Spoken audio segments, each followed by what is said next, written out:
Muito bem, estamos transmitindo ao vivo aqui do nosso parque de transmissões, nossos estúdios que ficam no Cristo Luz, um dos monumentos mais lindos do estado de Santa Catarina e muito conhecido.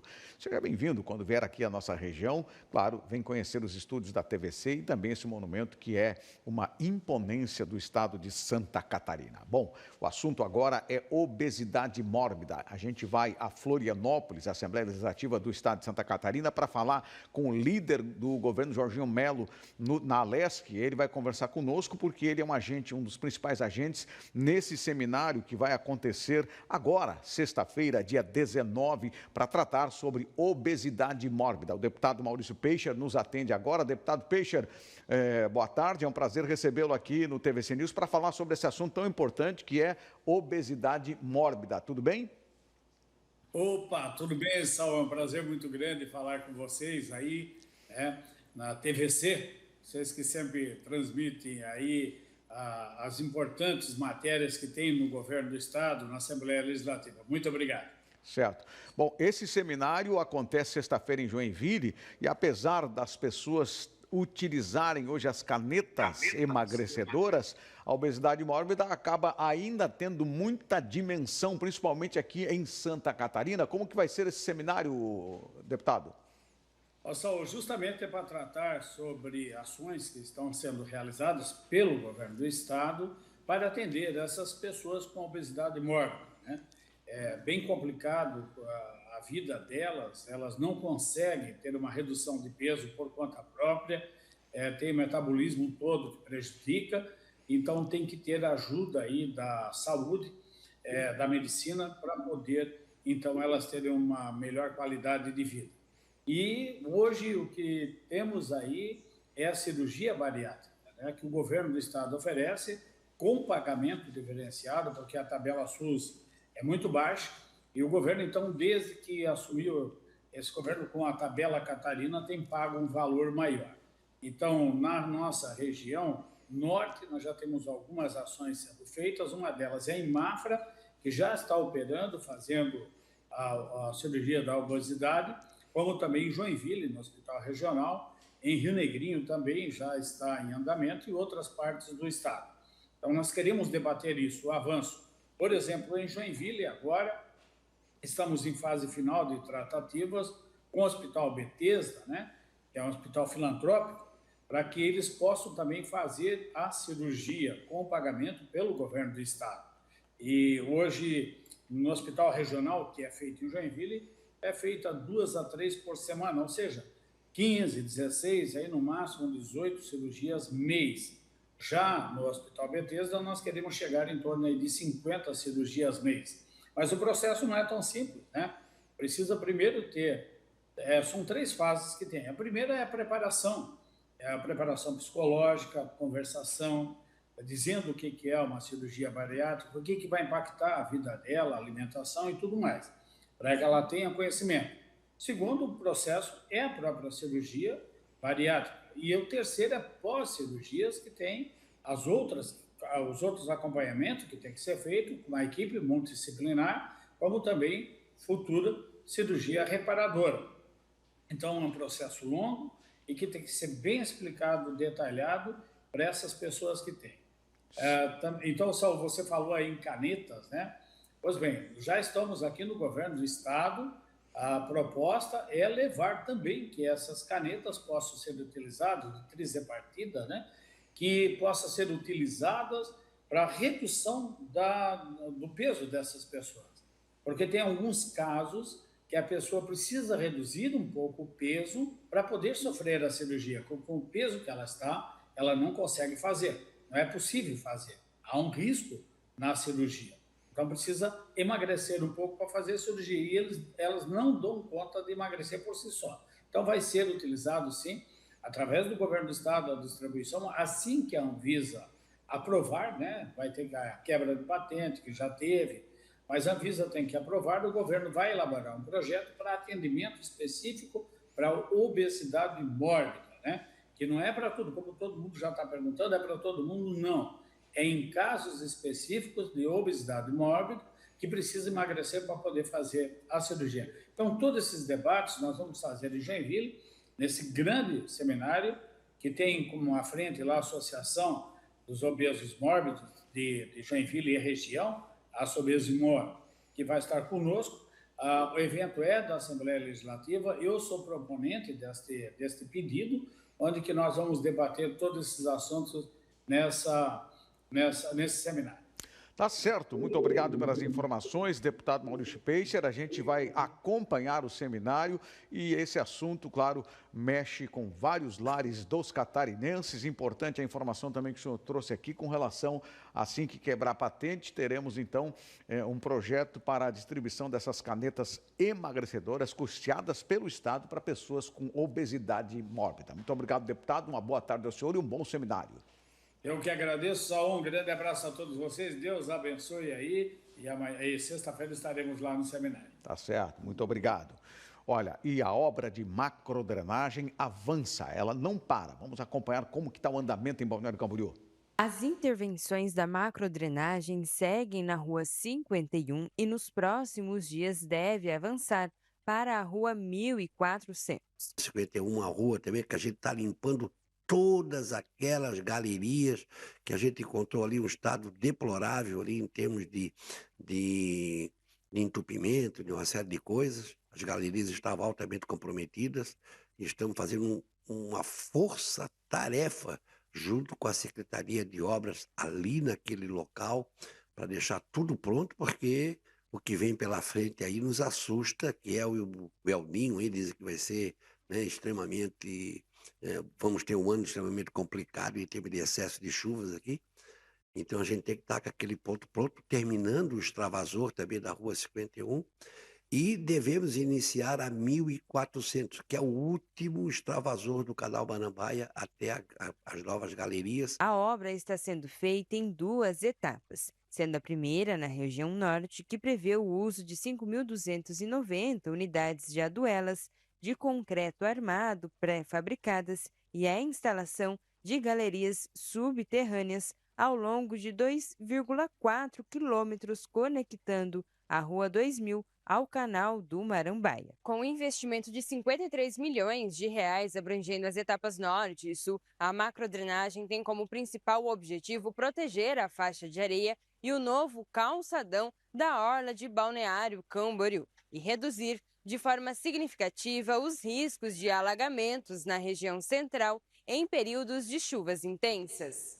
É uma das maiores obras do país e, se não do nosso continente, essa obra de macrodrenagem, uma marca desta atual administração. Aqui na tela da TVC, a Érica Gabriela está lá em Camboriú para falar sobre a prestação de contas do Hospital Cirúrgico de Camboriú. É isso mesmo, Érica Gabriela?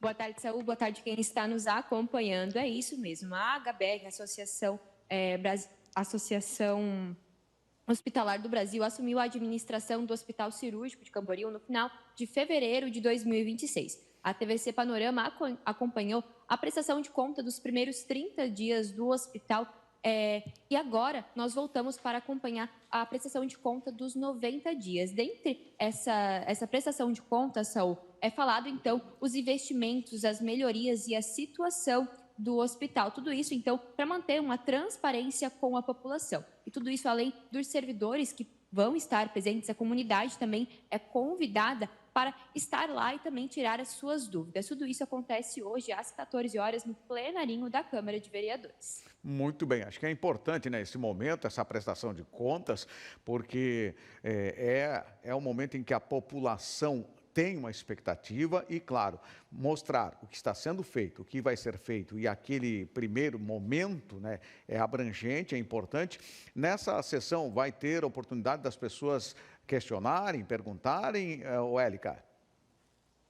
Sim, Saúl, na primeira prestação de contas de 30 dias, várias entidades já estavam presentes e é totalmente aberto para sanar as dúvidas de todos que estão presentes. É importante ressaltar que a HBR ela tem um contrato firmado de 180 dias à frente do Hospital Cirúrgico de Camboriú. Essa prestação de contas agora, de 90 dias, que acontece no dia de hoje, encerra então o primeiro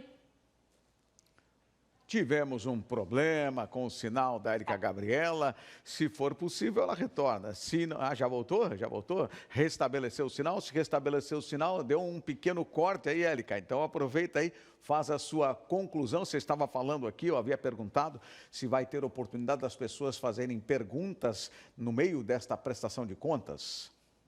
Sim, Saul, as pessoas podem sim tirar as suas dúvidas no primeiro momento, na primeira prestação de contas de 30 dias, já foi totalmente aberto para tanto as entidades públicas quanto a comunidade tirar as suas dúvidas. É importante ressaltar que a HBR ela tem um contrato firmado de 180 dias à frente do HCC. Então, com essa prestação de contas de 90 dias, se encerra o primeiro trimestre da associação à frente do Hospital Cirúrgico. Então, é um momento muito importante, fechando um ciclo, um trimestre. Então, essa prestação de contas acontece para falar sobre os investimentos, as melhorias e também a atual situação do hospital. Tudo isso acontece hoje às 14 horas na Câmara de Vereadores. Tá certo. Muito obrigado, Érica Gabriela. Uma boa tarde de quarta-feira para você aí em Camboriú. Muito obrigado, Saul. E é claro que nós, da TVC Panoramas, vamos acompanhar esta prestação de contas e logo mais trazer umas atualizações para quem está em casa. Tá certo. Olha, é importante quem está nos assistindo agora, morador de Camboriú, de todos os bairros da cidade, que utiliza os serviços do HCC, é importante a participação de vocês, até porque é uma prestação de contas aberta ao público. Muito bem, convido você a acompanhar agora o comentário político de Joel Rosa.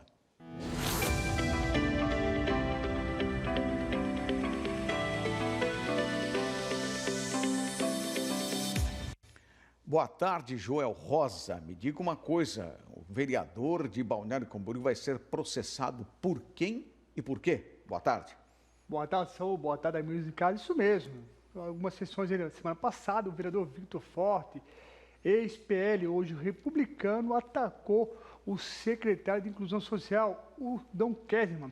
Dom Kedman é funcionário de carreira, já aposentado, aqui de Balneário, já trabalhou muitos anos na administração pública e sempre trouxe um bom resultado para aquilo com o qual ele faz, para as pastas ao qual ele sempre esteve trabalhando.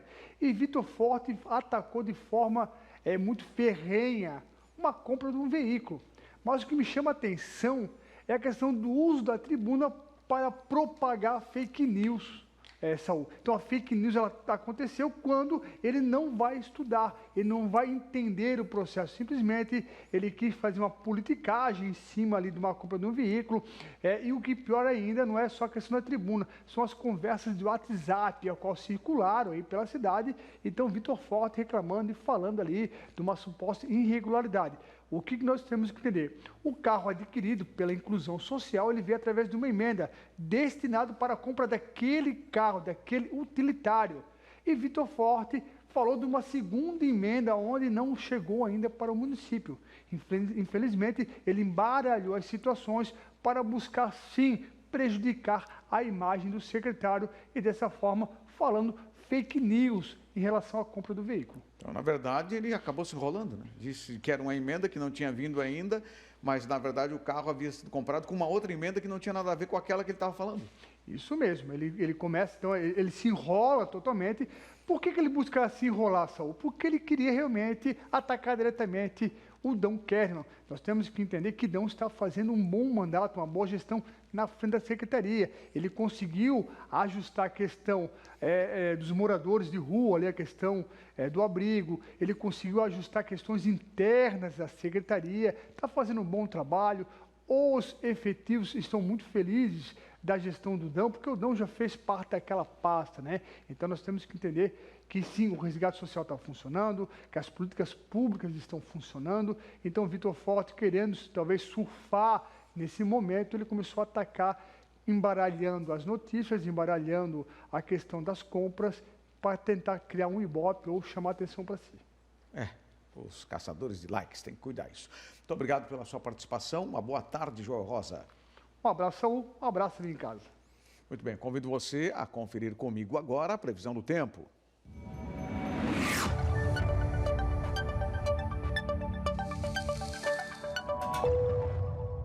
Nesta quarta-feira, no Vale do Itajaí e em Balneário Camboriú, dia de sol com algumas nuvens. À noite, as nuvens diminuem. Temperaturas entre 11 e 22 graus. Já em Florianópolis, o dia de sol, temperaturas baixas que causaram a névoa fraca ao amanhecer e poderão causar também à noite. Os termômetros variam entre 9 e 19 graus. Na quinta-feira, na região do Vale do Itajaí e em Balneário Camboriú, teremos sol com muitas nuvens durante o dia e períodos de céu nublado, mínima de 7 e máxima de 19 graus. Em Florianópolis, a quinta-feira é de sol com névoa fraca ao amanhecer. Temperaturas têm mínima de 10 e máxima de 19 graus. Olha, infelizmente, nós temos que comunicar que um acidente aconteceu no quilômetro 210, próximo a São José, na BR-101. E esse acidente interditou a faixa da esquerda no sentido sul a Curitiba. Então, quem vai pegar a estrada, fique atento ou evite, principalmente nesse direcionamento, né? Quem está vindo do sul para o norte, principalmente. Com esta informação, nós encerramos a edição desta quarta-feira do TVC News. Voltaremos amanhã para trazer a você sempre a melhor notícia, o melhor fato, as principais entrevistas. Muito obrigado. Nós somos a TV Cultura do Estado de Santa Catarina, sempre com a melhor programação para a família catarinense.